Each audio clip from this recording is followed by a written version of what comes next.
మాతృదేవోభవ, పితృదేవోభవ, ఆచార్యదేవోభవ, అతిథిదేవోభవ. గురుర్బ్రహ్మ గురుర్విష్ణు గురుర్దేవో మహేశ్వర, గురుస్సాక్షాత్ పరబ్రహ్మ, తస్మై శ్రీ గురవే నమః. తల్లి తండ్రి తరువాత ఆచార్యులకు పెద్దపీట వేసింది మన సనాతన ధర్మం. మన తల్లిదండ్రులతో పాటు సాక్షాత్తు బ్రహ్మ విష్ణు మహేశ్వర స్వరూపమైన గురువుకు సదా వందనమర్పించుట మన విధి. బిడ్డ పసితనంలో వేయబోయే తొలి అడుగు వల్ల పడిపోకుండా భద్రంగా తల్లి ఎలా దగ్గర ఉండి కాపాడుతూ చెయ్యి పట్టుకుని నడిపిస్తుందో, అలానే గురువు మనల్ని కాపాడుతూ జ్ఞాన మార్గంలోకి చెయ్యి పట్టుకుని నడిపిస్తాడు. ఈ కాలంలో ప్రతి తల్లిదండ్రులు తమ పిల్లలకు వారు చదువుకునే విద్యాలయాల్లోని గురువు పట్ల ఉండవలసిన వినయ విధేయతలు తెలియచేయాలి. వారికి గురువును ఎలా ఎందుకు గౌరవించాలో తెలియజేయాలి. వారు తమ అభివృద్ధికి ఎలా పాటుపడుతున్నారో వారికి వివరంగా చెప్పి పిల్లలను సన్మార్గంలో నడిపించాలి. అలానే గురువులు కూడా తమ విద్యార్థులకు కేవలం పుస్తకంలోని పాఠాలే కాకుండా నైతిక విలువలు కూడా తెలియజేస్తూ వారిని సన్మార్గంలో నడిపిస్తూ వారి గౌరవాన్ని పెంపొందించుకోవాలి. గురువు అనే పదానికి గుర్తింపు తేవలసిన అవసరం ఇప్పుడు ఎంతైనా ఉంది. ఉత్తమ గురువు లభించడం విద్యార్థికి పూర్వజన్మ సుకృతం ఎలానో, అలానే గురువుకు ఉత్తమ శిష్యుడు లభించడం కూడా పూర్వజన్మ సుకృతం అన్నారు రామకృష్ణ పరమహంస ఒకానొక సందర్భంలో. ఆధ్యాత్మిక ప్రగతికి మొదటి మెట్టు గురువును ప్రేమించడం. ప్రతి జీవి తృప్తిగా శాంతిగా జీవించాలని కోరుకుంటుంది.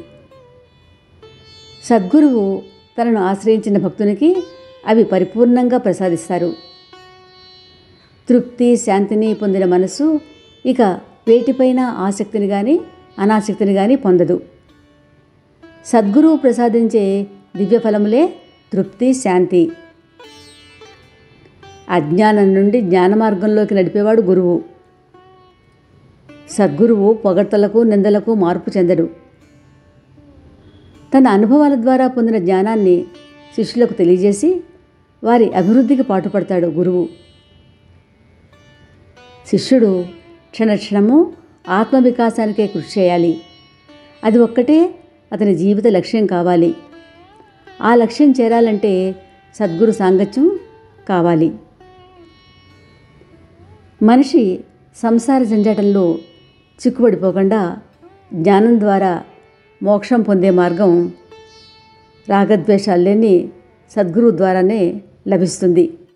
శిష్ట రక్షణార్థం దుష్ట శిక్షణార్థం సాక్షాత్తు భగవానుడు శ్రీరామచంద్రుడుగా అవతరించి గురువు విశ్వామిత్రుని నీడలో నడిచి విజయం పొందాడు. శ్రీకృష్ణ పరమాత్మ సాందీపుని గురుకులంలో చేరి విద్యను అభ్యసించాడు. మరి ఆంజనేయ స్వామికి గురువు సూర్యుడు. మహానుభావులు కారణజన్ములు అయిన పాండవులకు కౌరవులకు గురువు ద్రోణాచార్యులు. అలానే ఏకలవ్యుడు కూడా ద్రోణాచార్యుని గురువుగా స్వీకరించి ఆయన మూర్తిని తయారు చేసి తన లక్ష్యాన్ని సాధించి గొప్ప విలుకాడయ్యాడు. ఇలా ఎందరో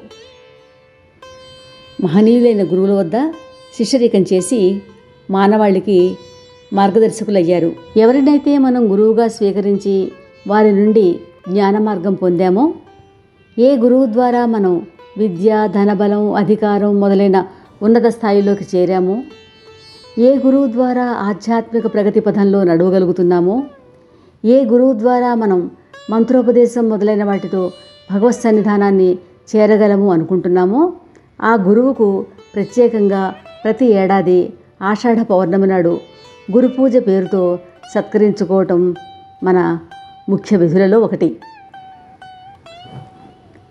అష్టాదశ పురాణాలు రాసి భవిష్యత్తు తరాల వారికి అర్థమయ్యే రీతులలో వేదాలను విభజించి ఉపనిషత్తులు, పూజా విధానాలు, భారత భాగవతాది మహద్గ్రంథాలు మనకు అందించినటువంటి మత్స్యగంధి పరాశరుల పుత్రుడు, సుఖమహర్షి తండ్రి, కారణజన్ముడు, సాక్షాత్తు విష్ణురూపుడే అయిన శ్రీ వ్యాస మహర్షి జననం ఈ పౌర్ణమి నాడు కాబట్టి వ్యాస భగవానుని కూడా వ్యాసాయ విష్ణురూపాయ వ్యాసరూపాయ విష్ణవే నమో వై బ్రహ్మనిధయే వాసిష్ఠాయ నమో నమః అని పూజించి నమస్కరించుకోవటం మన విధి.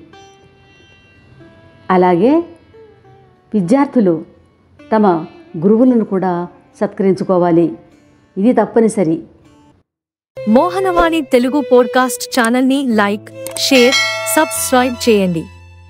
ప్రక్కనున్న గంటను మ్రోగించండి. మోహనవాణి.